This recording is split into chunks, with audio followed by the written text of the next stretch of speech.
આજે તો માથું દુખી ગયું. કેમ? આ ટ્રાફિક રોજે રોજનો માથાનો દુખાવો બની ગયો છે, જેના કારણે પીક અવર્સમાં તો બહાર જવું જ હવે નથી ગમતું.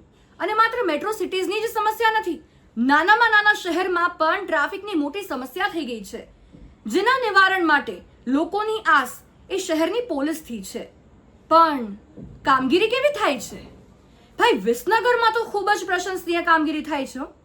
પીઆઈ કેબી પટેલ રસ્તે જો ઉતરે છે ટ્રાફિક નિવારણ માટે.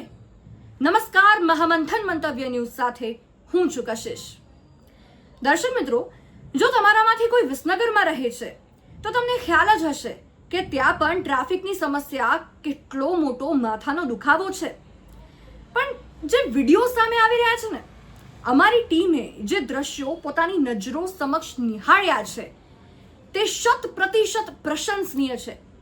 દ્રશ્યોમાં તમે જે પોલીસ અધિકારીને જોઈ રહ્યા છો તે છે વિસનગર શહેર પીઆઈ કેબી પટેલ, કે જેઓ મહેસાણા જિલ્લા એસપી હિમાંશુ સોલંકીના માર્ગદર્શન હેઠળ રસ્તે ઉતરે છે અને સ્વયં તડકો હોય કે પછી વરસાદી માહોલ હોય, ટ્રાફિકને નિયંત્રણમાં રાખવા સદાય તટસ્થ રહે છે.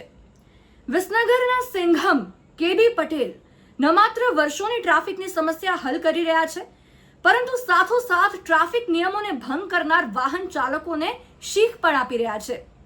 પીઆઈ કેબી પટેલની કામગીરીથી ન માત્ર મહેસાણા પરંતુ રાજ્યભરના પોલીસ અધિકારીઓ અને કર્મચારીઓએ પ્રેરણા લેવી જોઈએ. અને ખાસ તો રાજ્યના ગૃહ અને નાયબ મુખ્યમંત્રી હર્ષ સંઘવીને પણ મારે કહેવું છે કે વિસનગર શહેર પીઆઈ કેબી પટેલની આ કામગીરીને ઉદાહરણ સ્વરૂપે તમે દર્શાવો, જેથી કરીને આવી જ રીતે નિષ્ઠાપૂર્વક કામગીરી રાજ્યભરના પોલીસ કરે, એમને મોટિવેશન મળે. અને એનાથી શું થશે? ટ્રાફિકની કોઈ પણ સમસ્યા કોઈ જ શહેરોમાં રહેશે જ નહીં. અને દર્શક મિત્રો, સૌથી મહત્વની વાત, આ માત્ર એક દિવસની વાર્તા નથી કે ના કેબી પટેલ માત્ર ફોટા પડાવવા આમ રસ્તે ઉતર્યા છે. આ દ્રશ્યો રોજના છે અને આ કોઈ લોકમુખે સાંભળેલા સમાચાર પણ નથી. અમારી ટીમે રોજે રોજ આ દ્રશ્યો પોતાની નજરો સમક્ષ જોયા છે. રોજ રસ્તે ઉતરીને ટ્રાફિક નિવારણ કરવું, તડકા તાપમાં હેરાન થઈને, એ સાહેબ કોઈ નાની વાત નથી. અત્યંત પ્રશંસનીય કાર્યવાહી છે જે સમાજમાં દાખલો છે. એ જો પોલીસ ઈચ્છે ને તો એક ચપ્પલ પણ મંદિરની બહારથી ના ચોરાય, અને કેબી પટેલે આ સાબિત કરી બતાવ્યું છે.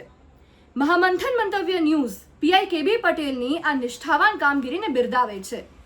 વિસનગરના સિંઘમને 100 સલામ.